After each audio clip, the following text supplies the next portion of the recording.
house nation. We got love. All right, so Loren here, and just finished going through my sample ballot for the March primary, Democratic primary, March 2018.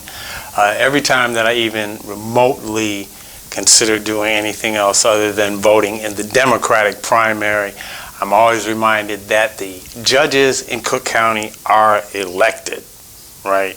And one day you might be standing in front of that guy, you know, in some foreclosure, or, you know, watching somebody you know in some sort of, you know, contempt of court case, and so you really want to know who these folks are if you have some influence on it. And of course, what happens in Cook County, or basically what happens in the Democratic Party, basically, is what happens in Cook County politics. So by and large, you wind up voting for that. And then usually there's always something else that, you know, you want to take a look at. So starting at the top this time around, you got the governor's race.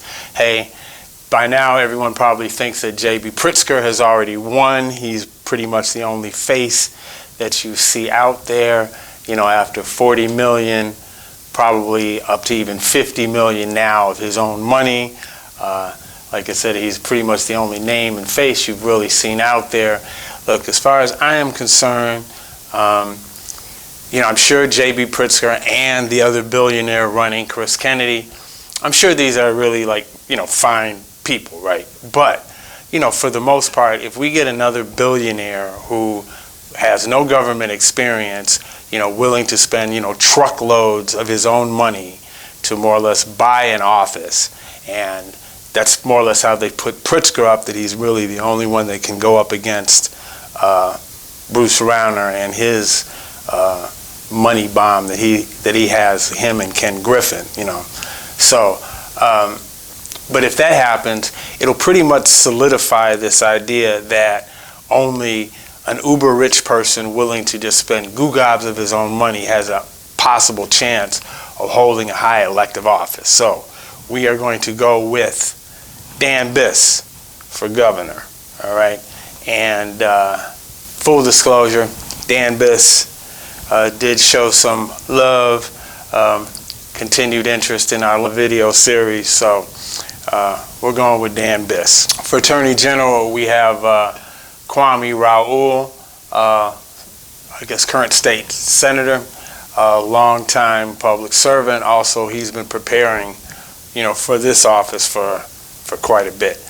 Not going to go through all of the congressional races, of course. I'm in the 2nd Congressional District. Robin Kelly, the incumbent, you know, seems like she's done pretty much okay. She's also running for State Central Committee Woman for the Democratic Party. Now, this is a state wide office, but it's a party office, not a, you know, a government office.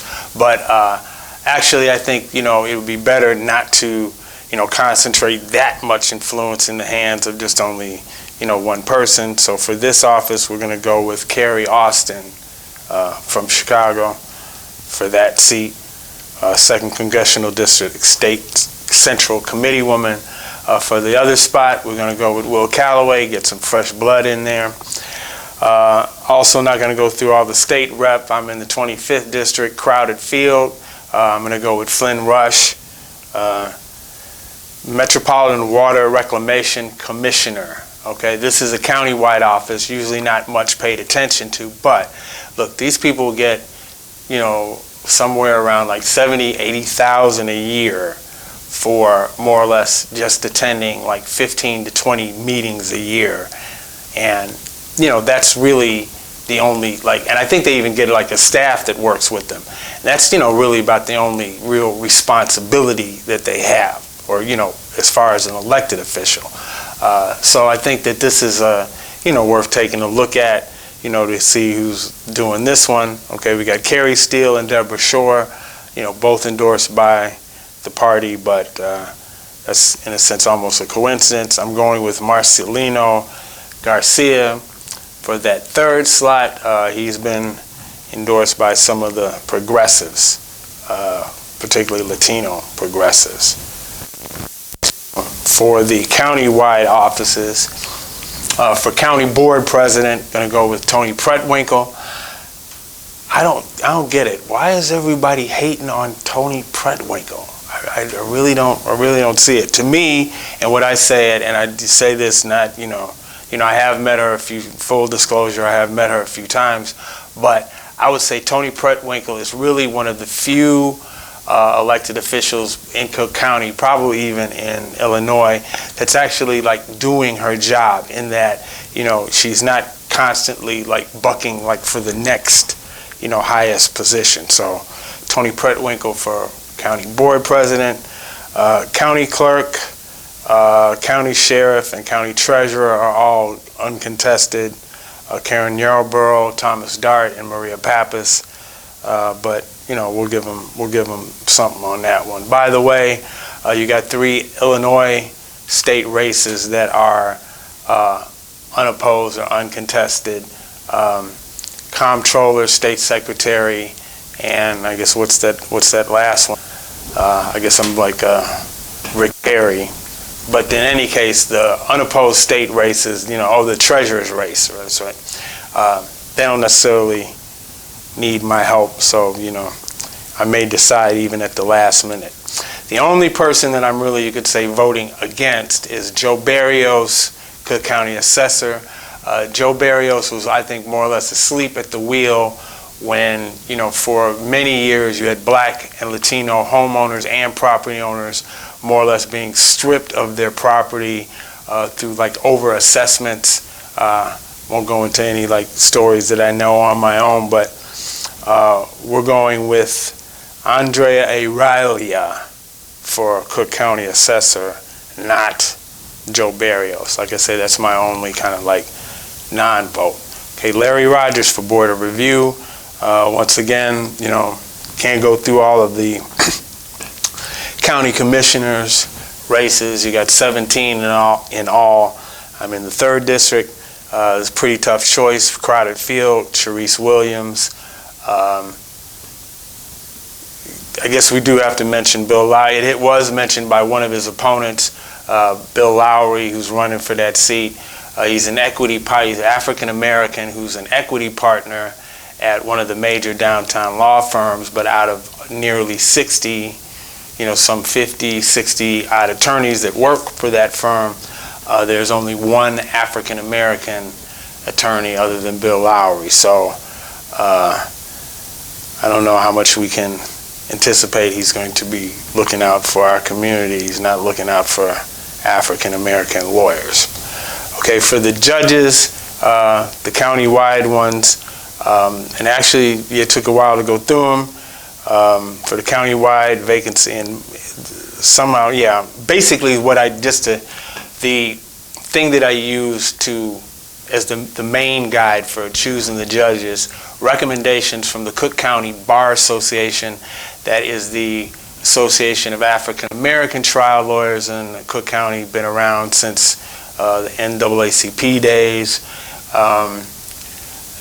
They did, in some cases, recommend more than one person for a particular seat, and in that case, you went with, you could say, ties to the community or another criteria. But there were quite a number of judges that, weren't like recommended, so that we did use that as a guide.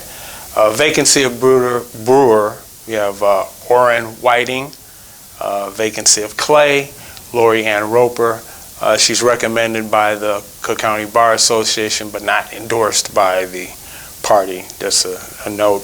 Tom Sansanis, an endorsement from the party. Rosa Marie Silva.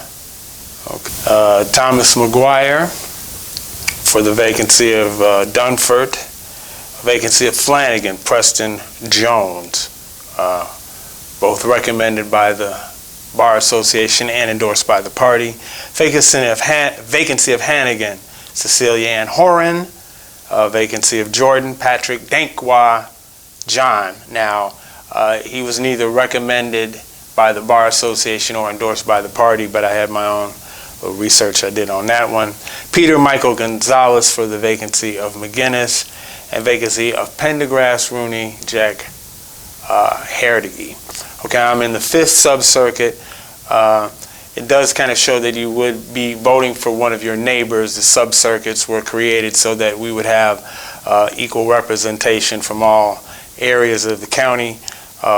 Marion Emily Perkins, just full disclosure, my mom's is saying she is relation to one of her high school or, one of her friends. Not that that's a criteria, but as I say, you vote in the sub-circuit, you'll probably, for a sub-circuit judge, you most likely will be voting for one of your neighbors, okay? So Marion Emily Perkins for the vacancy of Jones, and H. Yvonne Coleman for the vacancy of Banks, both highly recommended. Not too many of those from the Cook County Bar Association. Both of those women come highly recommended by them.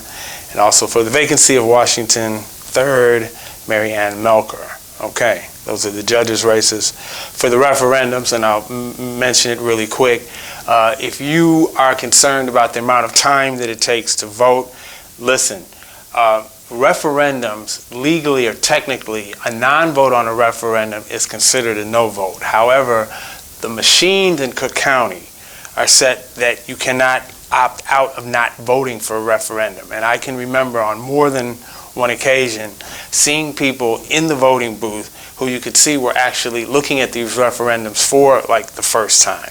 So if you are concerned about the time that it takes, do a little bit of research, or do the eeny, meeny, miny, mo thing, but don't stand there reading the referendums, trying to figure it out there on the spot, because a lot of, some of them are quite vague, and either you get it or you don't. Okay, you got 4 of them, all non-binding in Cook County. Recreational marijuana, need we say more? All right. We've got alternative. This one is kind of vague. It's kind of directing the governor to seek substantial and sustainable alternatives to the funding that would be lost via the repeal of the Affordable Health Care Act. Voting yes on that one. Also another referendum directing some specific action on gun control and banning certain weapons in Illinois. Voting yes on that one. The last one I'm voting no on. It might seem a bit, whatever, but it's directing more funding for opioid addiction research and treatment, etc. Look, I'm of this thing that, when it was,